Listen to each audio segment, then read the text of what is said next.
É preciso vigiar e ficar de prontidão. Em que dia o Senhor há de vir? Não sabeis não. O evangelho deste domingo está em Marcos, capítulo 13, versos 24 ao 32. O Senhor esteja conosco, Ele está no meio de nós.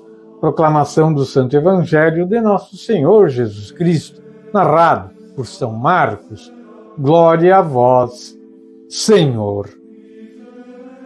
Mas, aqueles dias, depois daquela tribulação, o sol escurecerá, a lua não dará o seu resplendor, as estrelas cairão do céu, serão abaladas as potestades que estão nos céus. Então verão o Filho do Homem vir sobre as nuvens, com grande poder e glória. Enviará logo os seus anjos e juntará os seus escolhidos dos quatro ventos, desde a extremidade da terra até a extremidade do céu. Ouvi uma comparação tirada da figueira. Quando os seus ramos estão já tenros e as folhas brotam, sabeis que está perto o verão. Assim também, quando virdes acontecer estas coisas, sabei que a vinda do Filho do Homem para o juízo final está perto, às portas. Na verdade vos digo que não passará esta geração sem que se cumpram todas estas coisas. O céu e a terra passarão, porém minhas palavras não passarão. A respeito, porém, desse dia ou dessa hora, ninguém sabe, nem os anjos do céu, nem o Filho, mas só o Pai. Palavra da salvação. Glória a vós, Senhor. Que o Santo Evangelho perdoe os nossos pecados e oriente a nossa vida.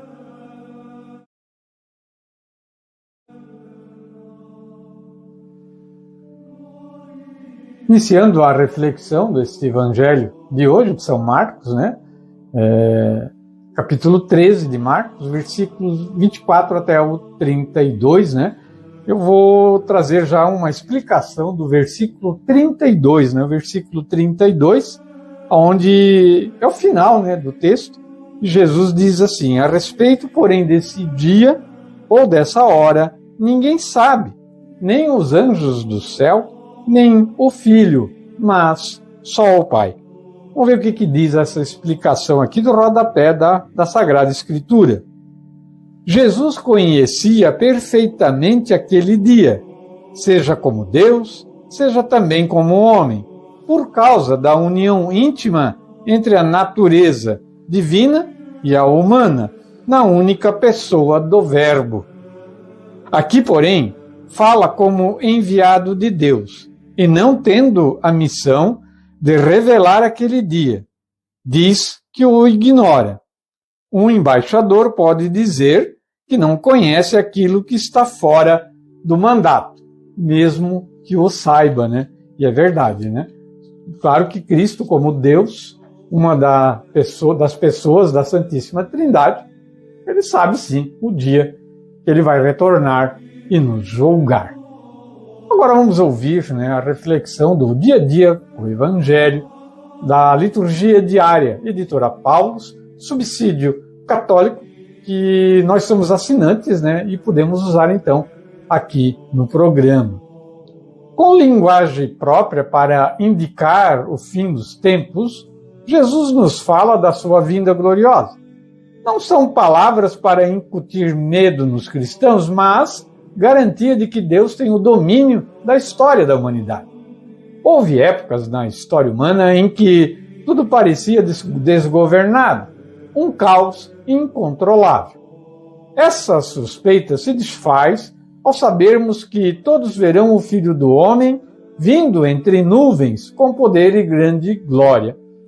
Com a parábola da figueira, Jesus nos alerta para estarmos vigilantes e prontos para qualquer hora em que ele chegar, pois ele reunirá os seus eleitos.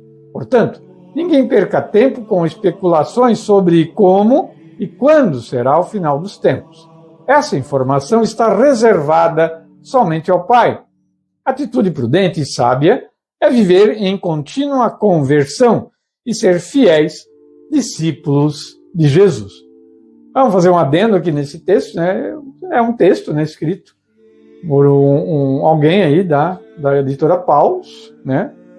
Mas, na verdade, né, houve épocas na história humana em que tudo parecia desgovernado, um caos incontrolável. Sim, houve e está acontecendo nos dias de hoje também, né? Então, os sinais estão aí. O próprio Cristo fala no Evangelho de hoje: quando veres os sinais, sabereis que o tempo se aproxima. Agora nós vamos fazer o elo de ligação, né, entre o texto do Evangelho de São Marcos e o catecismo da nossa Santa Igreja Católica, né, o Catecismo Amarelo. É mais um subsídio católico que a gente também utiliza aqui no programa Minutos do Evangelho.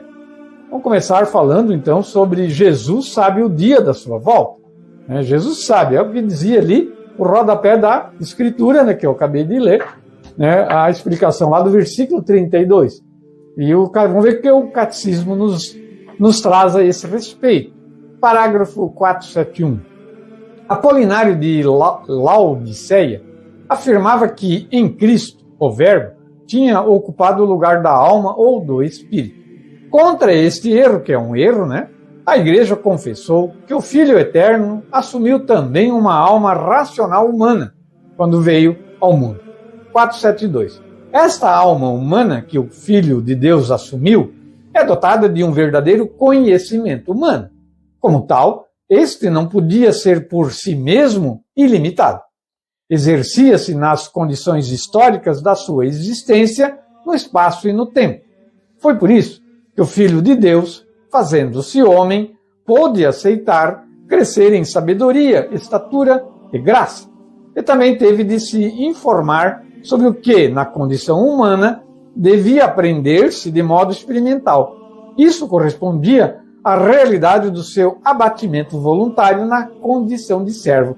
Então quer dizer que quando Cristo assumiu, né, a forma humana, ele assumiu o completo humano, né, e teve que viver como humano.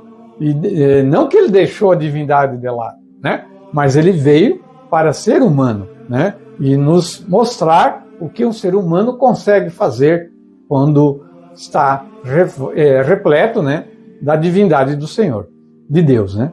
Parágrafo 473. Mas, ao mesmo tempo, este conhecimento verdadeiramente humano do Filho de Deus exprimia a vida divina da sua pessoa. A natureza humana do Filho de Deus, não por si mesma, mas pela sua união com o Verbo, conhecia e manifestava em si tudo que é próprio de Deus. É o caso, em primeiro lugar, do conhecimento íntimo e imediato que o Filho de Deus feito homem tem do seu Pai. O Filho também mostrava no seu conhecimento humano a clara evidência divina que tinha dos pensamentos secretos dos corações dos homens. E ele manifesta isso em várias passagens, né, dos evangelhos. Parágrafo 474. Pela sua união com a sabedoria divina, na pessoa do Verbo encarnado, o conhecimento humano de Cristo gozava em plenitude da ciência dos desígnios eternos que tinha vindo revelar. O que neste domínio ele reconhece ignorar. Declara, no outro ponto, não ter a missão de o revelar. Entenderam? Está no Evangelho de hoje, né, que ele diz que só cabe ao Pai o dia da volta. Ele não quis revelar, mas ele sabia, sim, né? E ele, em outro momento, em outro texto, ele vai dizer que a missão dele não era de revelar essas coisas, né? Parágrafo 672.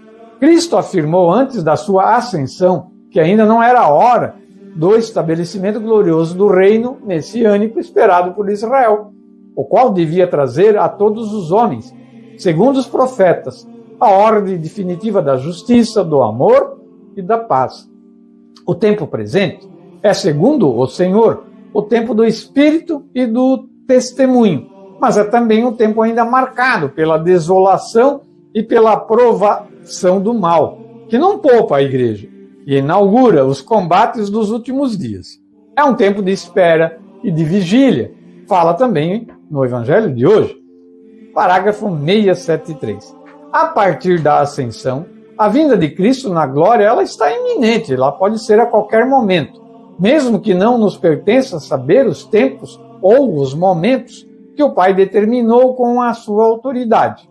Este advento escatológico pode realizar-se a qualquer momento, ainda que esteja retido, ele e a aprovação final que há de preceder.